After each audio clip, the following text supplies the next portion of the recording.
Oke guys, jangan ketawa. Ini video berikutnya lulusan UGM ya, lulusan UGM. Ini lulusan UGM, jangan ketawa. Bismillahirrahmanirrahim. Oke guys, jangan ketawa. Ini video berikutnya lulusan UGM ya, lulusan UGM. Ini lulusan UGM, jangan ketawa. Bismillahirrahmanirrahim. Oke guys, jangan ketawa. Ini video berikutnya lulusan UGM ya, lulusan UGM. Ini lulusan UGM, jangan ketawa. Bismillahirrahmanirrahim. Ladies and gentlemen, I would hereby like to officially nominate as the invention of the century, the selfie. The selfie has changed the world. It has now evolved into the Wi-Fi and the vlog. Wi-Fi itu yang bilang Wi-Fi itu salah, yang betul Wi-Fi. Itu yang bilang Wi-Fi itu salah, yang betul Wi-Fi. Yang bilang Wi-Fi itu salah, yang betul Wi-Fi. Coba ya. Ya Allah, beban berat gue. Kita ulang dikit ya. Nggak boleh ketawa. Ini lulusan UGM. Jangan ketawa. Tolong ini presiden, lulusan UGM. Siap, bismillah komisaris. Oke guys, jangan ketawa. Ini video berikutnya lulusan UGM ya, lulusan UGM. Ini lulusan UGM, jangan ketawa. Bismillahirrahmanirrahim. Ladies and gentlemen, I would hereby like to officially nominate as the invention of the century, the selfie. The selfie has changed the world. It has now evolved into the Wi-Fi and the vlog. Wi-Fi itu yang bilang Wi-Fi itu salah, yang betul Wi-Fi. Coba ya. Ya Allah, beban berat gue. Kita ulang dikit ya. Nggak boleh ketawa. Ini lulusan UGM. Jangan ketawa. Tolong ini presiden, lulusan UGM. Siap, bismillah komisaris. Mencoba mencari kesalahan-kesalahan, bahkan kalau nggak ada kesalahan, kan buat fitnah-fitnah yang bisa diterima oleh masyarakat tentang mereka. Mencoba mencari kesalahan-kesalahan, bahkan kalau nggak ada kesalahan, kan buat fitnah-fitnah yang bisa diterima oleh masyarakat tentang mereka. Mencoba mencari kesalahan-kesalahan, bahkan kalau nggak ada kesalahan, kan buat fitnah-fitnah yang bisa diterima oleh masyarakat tentang mereka. Mencoba mencari kesalahan-kesalahan, bahkan kalau nggak ada kesalahan, kan buat fitnah-fitnah yang bisa diterima oleh masyarakat tentang mereka. Mencoba mencari kesalahan-kesalahan, bahkan kalau nggak ada kesalahan, kan buat fitnah-fitnah yang bisa diterima oleh masyarakat tentang mereka. Mencoba mencari kesalahan-kesalahan, bahkan kalau nggak ada kesalahan, kan buat fitnah-fitnah yang bisa diterima oleh masyarakat tentang mereka. Mencoba mencari kesalahan-kesalahan, bahkan kalau nggak ada kesalahan, kan buat fitnah-fitnah yang bisa diterima oleh masyarakat tentang mereka. Mencoba mencari kesalahan-kesalahan, bahkan kalau nggak ada kesalahan, kan buat fitnah-fitnah yang bisa diterima oleh masyarakat tentang mereka. Mencoba mencari kesalahan-kesalahan, bahkan kalau nggak ada kesalahan, kan buat fitnah-fitnah yang bisa diterima oleh masyarakat tentang mereka. Mencoba mencari kesalahan-kesalahan, bahkan kalau nggak ada kesalahan, kan buat fitnah-fitnah yang bisa diterima oleh masyarakat tentang mereka. Mencoba mencari kesalahan-kesalahan, bahkan kalau nggak ada kesalahan, kan buat fitnah-fitnah yang bisa diterima oleh masyarakat tentang mereka.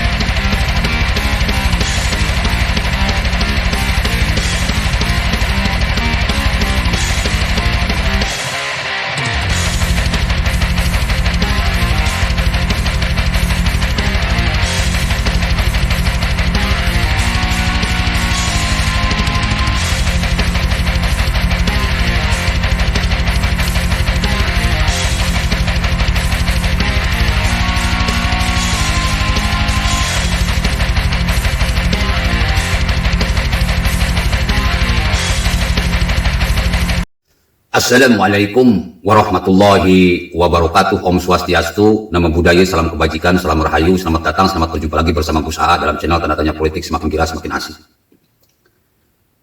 Jadi jangan aneh, bapak-bapak, ibu-ibu, hadirin pemuda-pemudi sebangsa setanah air, jangan aneh. Jika mendekati pemilu, semakin banyak orang-orang sableng, orang-orang tidak waras, mencari-cari kesalahan Jokowi, memfitnah Jokowi, membuat sebuah peristiwa-peristiwa yang seolah-olah benar, padahal hoax. Ya kemarin seperti kasus ijazah palsu. Katanya ingin membuktikan bahwa ijazah Jokowi ini palsu. Nyatanya laporannya dicabut. Dikiranya pihak Jokowi nggak berani gitu. Ya kalau benar, kenapa harus takut sebenarnya? Kenapa mereka harus mencabut laporan? Beratuskan saja. Tapi mereka nggak akan berani karena mereka salah. Lalu kemarin-kemarin lagi ada lagi seorang rakyat biasa yang mencaci maki Jokowi, menghina Jokowi dengan kata-kata kebun binatang. Dan sekarang si Babe Aldo yang notabene adalah pendukung setia Rizik Syihab sama. Cuman dalam peristiwa yang lain, dalam tema yang lain, mencari-cari kesalahan Jokowi seolah Jokowi ini tidak pantas untuk jadi presiden karena bahasa ini kurang fasih gitu. Harusnya wifi, nyebutnya wifi. Ya tapi sebetulnya percuma lah Jokowi dicari-cari kesalahan. Wong Jokowi itu sudah selesai masa jabatannya. Buat apa gitu? Itu menjadi sebuah pertanyaan bagi kita semua. Kenapa sih mereka sampai gitu amat? Jokowi mau lengser pun masih dicari-cari kesalahannya. Kalau Jokowi mau nyalonin, baru dicari kesalahannya nggak masalah. Ini mau lengser masih dicari kesalahannya.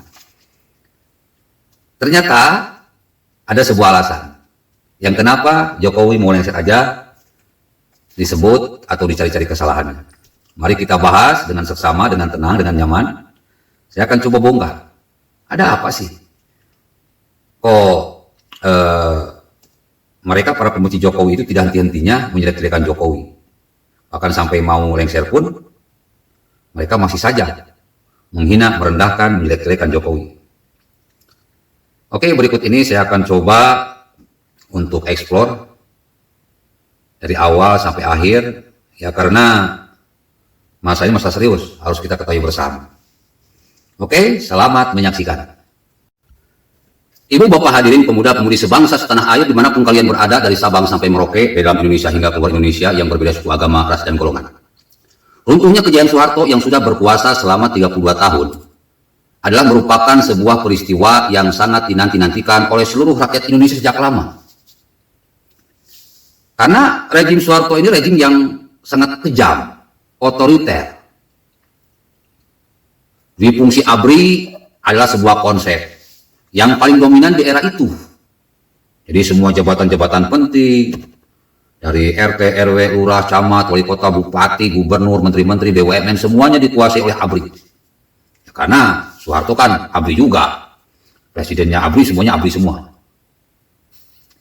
Kekuasaan militer saat itu sangat berperan, sehingga apapun diselesaikan secara militer. Jadi kalau ada masalah negara itu udah, main militer aja, main eksekusi aja bro. Sehingga sampai saat sekarang negara Indonesia dicap sebagai negara yang melakukan genosida terparah sepanjang zaman. Ya, sebanyak 3 juta rakyat Indonesia lebih yang berseberangan dibantai dengan tidak berperi kemanusiaan. Iya. Jadi kalau zaman Soeharto ada orang seperti Rocky Gerung, udah, jadi mayat. Ada orang seperti Babe Aldo, sampai menghina presiden, jadi mayat bro. Apalagi saya menghina-hina presiden dengan kata-kata kebun binatang, udah dicincang. Makanya di zaman Soeharto nggak ada itu FPI, HTI, PKS, Habib Rizik, Bahar Smith. Berani berkuar, sikat, habis sudah.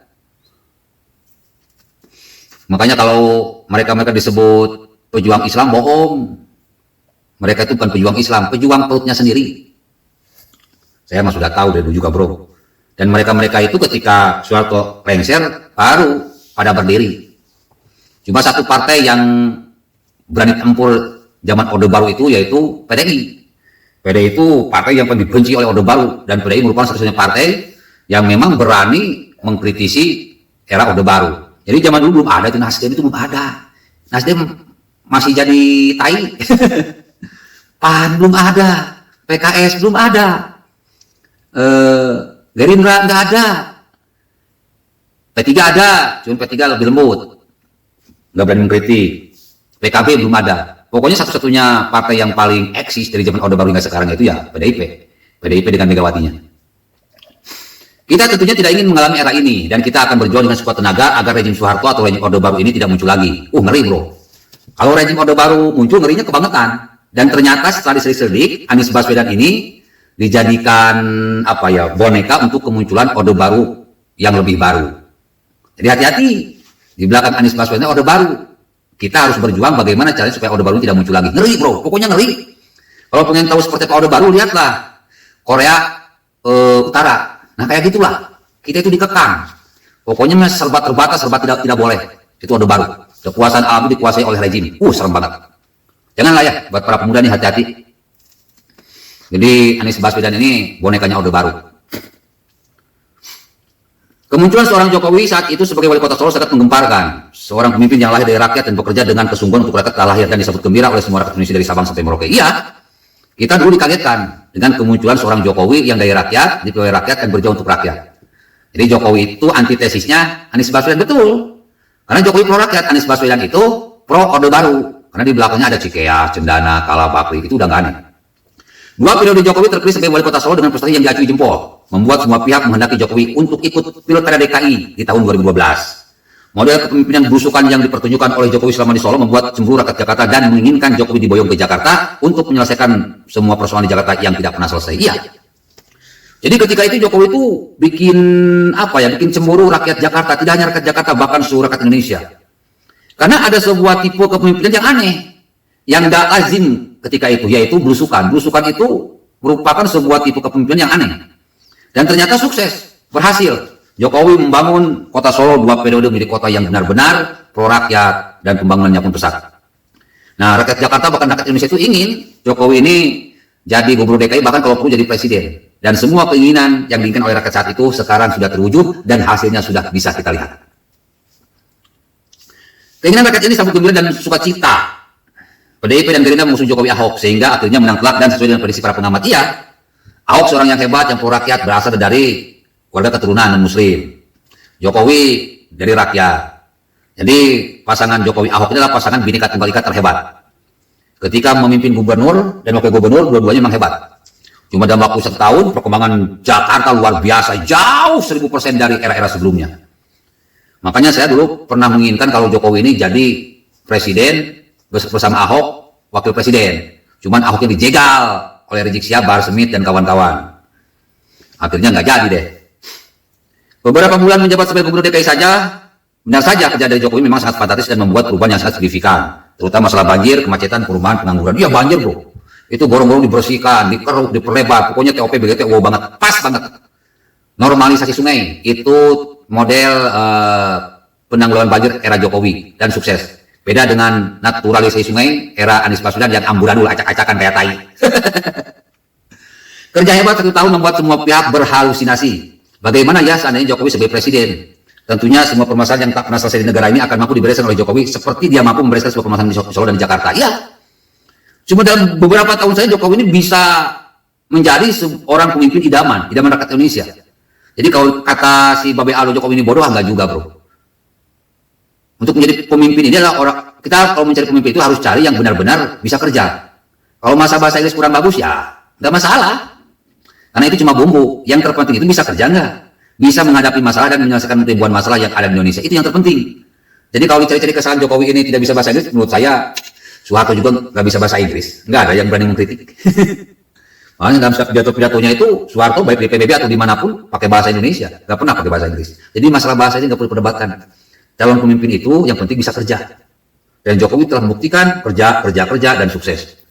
Akhirnya PDIP dan beberapa koalisi mengusung pasangan Jokowi dan Yusuf Kala di Pilpres 2014 dan benar saja menang dengan penuh drama politik yang menggemparkan. Ya, hal yang paling menggemparkan dari Jokowi di periode pertama adalah pembangunan infrastruktur yang masif, merata dari Sabang sampai Merauke. Yang kedua adalah BBM satu harga dan menguasai saham 51% Freeport. Nah ini keren bro. Jadi infrastruktur yang gila-gilaan di era Jokowi ini memang benar-benar menghantarkan oposisi, membuat oposisi cemburu. Makanya Jokowi ini bagaimana caranya ditumbangkan, dicari-cari kesalahan. Karena kalau misalkan Jokowi terus-menerus berprestasi dan nanti PDIP punya calon penerus Jokowi, sudah dipastikan oposisi tidak mungkin akan bisa berkuasa di kemudian hari. Begitu saudara-saudara.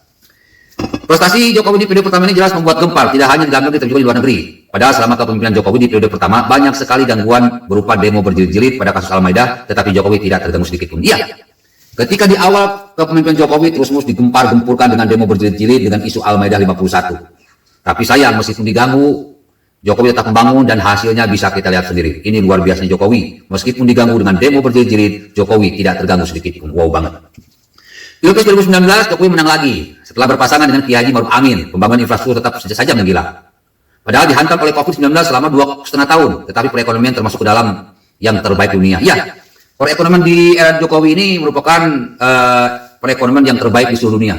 Meskipun dihajar dengan COVID-19, Jokowi tetap Jokowi. Dan ambisinya tercapai. Jadi kalau punya ambisi boleh, asal tercapai. Kalau enggak tercapai, jangan. Kayak Anies Baswedan, ambisi digedein, kemampuan kurang, akhirnya diketawain. Singkat kata dan singkat cerita, Jokowi memang adalah seorang pemimpin yang akan dimulai bagi kepemimpinan di masa depan. Dengan segudang prestasi yang diakui sebagai sebuah kerja keras yang terukur. Bukan hanya kata-kata atau pencitraan, tentu saja membuat para oposisi akan kebingungan karena tidak mempunyai stok kepemimpinan sekaliber Jokowi. Bahkan sampai saat ini oposisi sangat kebingungan, berbeda dengan PDIP yang mempunyai stok kepemimpinan sekaliber Jokowi, seperti Ganjar, Ahok, Tri Risma hari ini, bahkan Gibran Rakabuming.